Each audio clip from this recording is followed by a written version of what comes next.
Hello friends, this is Manali Boda, your teacher, your friend. I hope आप सब लोग अच्छे होंगे और आपकी स्टडी भी बहुत अच्छे से चल रही होगी।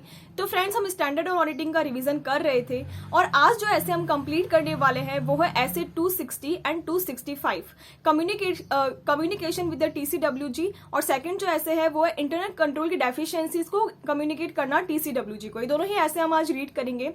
फ्रेंड्स, सबसे पहले तो अगर आपको ऐसे इसकी सीरीज अच्छी लग रही है तो ज्यादा से ज्यादा शेयर जरूर करें, अपने फ्रेंड्स के साथ में शेयर करें और लाइक करें और मेरे चैनल को सब्सक्राइब करें और मुझे कमेंट करके भी जरूर बताएं कि आपको कैसा लगा। तो सबसे पहले हम रीड करेंगे ऐसे 260 communicating with the TCWG. TCWG क्या होता है हम ऑलरेडी बेसिक डेफिनेशन में रीड कर चुके हैं, तो आप वहां पे जाके देख सकते हो डेफिनेशन वाला सेक्शन। तो यहाँ पर ऑडिटर की कुछ रिस्पॉन्सिबिलिटी होती है टीसीडब्ल्यूजी को कम्युनिकेट करने के रिगार्डिंग। यहाँ पर इसके राइट भी है और उसकी ऑब्लिगेशन भी है। राइट कैसे है? क्योंकि वो कुछ अगर सिग्निफिकेंट मैटर्स पे उसको कुछ भी एडवाइस चाहिए होती है या फिर उसको कुछ भी डिस्कस करना होता है तो वो टीसीडब्ल्यूजी के साथ कर सकता है। इसके अलावा ऑडिट के ड्यूरिंग अगर उसको सिग्निफिकेंट इवेंट मिलता है तो उसको कम्युनिकेट करना ऑब्लिगेशन बन जाती है। यहाँ पर बेसिकली क्या होता है, उसको टीसीडब्ल्यूजी को क्या क्या कम्युनिकेट करना होता है। तो सबसे पहले तो उसको बताना होगा कि ऑडिटर की ऑडिट में क्या रिस्पॉन्सिबिलिटीज है, ठीक है, और जो ऑडिट प्रोसीजर्स है उसका नेचर, टाइमिंग, एक्सटेंट कैसा है। यहाँ पर ऐसा क्यों बोला गया है? क्योंकि फ्रेंड्स, अपन ने देखा था कि जब हमने precondition to the audit देखी थी तो उसमें ऑडिटर को लेटर लिखना होता है मैनेजमेंट को, जिसमें वो ये सब बातें बताता है। लेकिन टीसीडब्ल्यूजी को भी ये सब बातें बतानी होगी, ये ऐसे 260 बोलता है, ठीक है। तो बेसिकली जो ऑडिटर है वो टीसीडब्ल्यूजी के साथ में क्या क्या कम्युनिकेट करेगा, तो ये बोलता है auditor's responsibility to communicate the plan, scope and timing of the audit, ठीक है। ऑडिट का टाइमिंग बताना होगा, स्कोप बताना होगा, प्लानिंग बतानी होगी। जो भी सिग्निफिकेंट फाइंडिंग मिलती है ड्यूरिंग द ऑडिट तो उसको बतानी पड़ेगी। सिग्निफिकेंट फाइंडिंग्स में कुछ सिग्निफिकेंट डिफिकल्टीज भी हो सकती है, मतलब मान लो ऑडिटर को क्या क्या कि स्कोप पे रेस्ट्रिक्शन कर दिया मैनेजमेंट ने, सिग्निफिकेंट डिफिकल्टीज उसको फेस करनी पड़ी तो वो भी कम्युनिकेट करेगा, ठीक है। इसके अलावा जो भी व्यू है उसके significant qualitative aspect of the entities accounting practices, मतलब अकाउंटिंग जो प्रैक्टिसेस है, जो भी अकाउंटिंग वहां पर पॉलिसीज अप्लाई की गई है उसमें कोई सिग्निफिकेंट क्वालिटेटिव ट्रांजेक्शन उसको मिलते हैं जहां पर उसको लगता है कि यहाँ पर कंपनी ने उसको फॉलो नहीं किया है तो ये भी उसको टीसीडब्ल्यूजी के साथ में कम्युनिकेट करना पड़ेगा।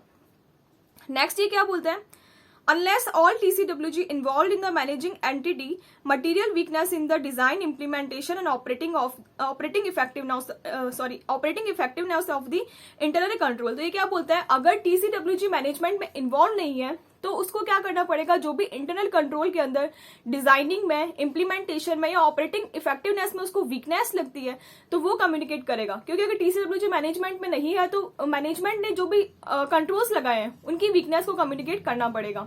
इसका हम अलग से स्टैंडर्ड भी नेक्स्ट स्टैंडर्ड रीड करेंगे, ठीक है। इसके अलावा उसको क्या करना पड़ेगा, रिप्रेजेंटेशन ले सकता है। मैंने आपको बताया था कोई भी मैटर पे उसको रिप्रेजेंटेशन चाहिए तो वो टीसीडब्ल्यूजी से मांग सकता है, ठीक है।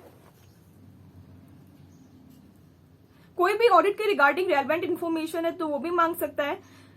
और provide timely significant observation arising, जो भी उसको सिग्निफिकेंट ऑब्जर्वेशंस भी मिलती है किसी भी चीज के बारे में तो वो भी उसको टाइमली कम्युनिकेट करनी पड़ेगी। फ्रेंड्स, यहाँ पे टाइम की बहुत ही वैल्यू होती है। अगर टाइमली कोई चीज कम्युनिकेट नहीं की तो टाइम के बाद कम्युनिकेट करने से उसको कोई मतलब नहीं रहता, ठीक है। तो जो भी सिग्निफिकेंट मैटर मिलते हैं, ऑब्जर्वेशन मिलती है, उसको टाइमली कम्युनिकेट करनी चाहिए, ठीक है। Promote the two way communication, तो उसको कम्युनिकेशन कैसा करना होगा, टू वे होना चाहिए, मतलब वन वे नहीं होना चाहिए। टीसीडब्ल्यूजी के साथ में उसको टू वे कम्युनिकेशन है वो यहाँ पर एस्टेब्लिश करना चाहिए। अब ये जो कम्युनिकेशन है वो ओरल भी हो सकता है और रिटर्न भी हो सकता है, ठीक है, लेकिन ये टाइमली मैनर में होना चाहिए और टू वे होना चाहिए, okay. Other matter of the professional judgment, अगर उसको कोई अदर मैटर्स है प्रोफेशनल जजमेंट के रिगार्डिंग और वो चाहता है कि टीसीडब्ल्यूजी से कंसल्ट करे या उनको बताए तो वो भी कम्युनिकेट कर सकता है। तो इसके साथ ही हमारा ये ऐसे कंप्लीट होता है।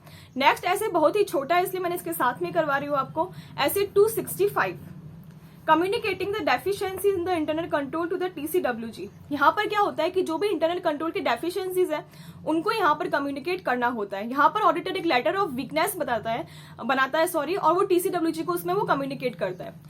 अब यहाँ पर जो इंटरनल कंट्रोल की वीकनेस क्या हो सकती है कि मैनेजमेंट ने जो भी इंटरनल कंट्रोल लगाए वो ऑपरेटिंग इफेक्टिव नहीं है या फिर इम्प्लीमेंटेशन ही नहीं किया, ठीक है, या फिर कंट्रोल इफेक्टिव नहीं है। अब ये कैसे पता लगेगा कि इफेक्टिव है कि नहीं है, इम्प्लीमेंटेशन हुआ या नहीं। तो इंटरनल कंट्रोल सिस्टम एंटिटी का ऐसा है कि वो एरर को डिटेक्ट करने में या फिर करेक्ट करने में नहीं है, मतलब पॉसिबल नहीं है। उसके जो इंटरनल कंट्रोल लगाए हैं वो इस तरीके के नहीं है कि प्रिवेंट, डिटेक्ट और करेक्ट कर सके मिस स्टेटमेंट को, तो वो इफेक्टिव कंट्रोल नहीं माने जाएंगे। और ऐसा कुछ ऑडिटर को अगर मिलता है तो उसको यहाँ पर लेटर ऑफ वीकनेस बनाकर TCWG को कम्युनिकेट करना होगा। लेकिन उसके साथ में ही उसको TCWG को ये भी बताना पड़ेगा कि ऑडिट की क्या रिस्पॉन्सिबिलिटीज है। मतलब ऑडिटर की रिस्पॉन्सिबिलिटी ये नहीं है कि वो कमियां ढूंढे इंटरनल कंट्रोल में, लेकिन उसको अगर ड्यूरिंग द ऑडिट मिल गई तो वो कम्युनिकेट कर रहा है, ऐसा उसको बताना पड़ेगा। ठीक है,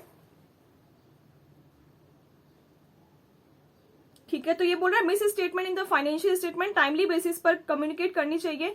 मतलब क्या, क्योंकि उसको मिलती है कोई भी मटेरियल मिस स्टेटमेंट और उसको लगता है कि इंटरनल कंट्रोल सही नहीं है, प्रॉपर नहीं है, उसकी वजह से, या फिर इंप्लीमेंट ही नहीं की गई उसकी वजह से, तो उसको टाइमली बेसिस पे करना होगा। मैंने आपको बताया टाइम की बहुत ही यहाँ पे मैटर है, क्योंकि अगर टाइम के बाद में कोई चीज कम्युनिकेट की जाए तो उसका कोई मतलब नहीं होता है।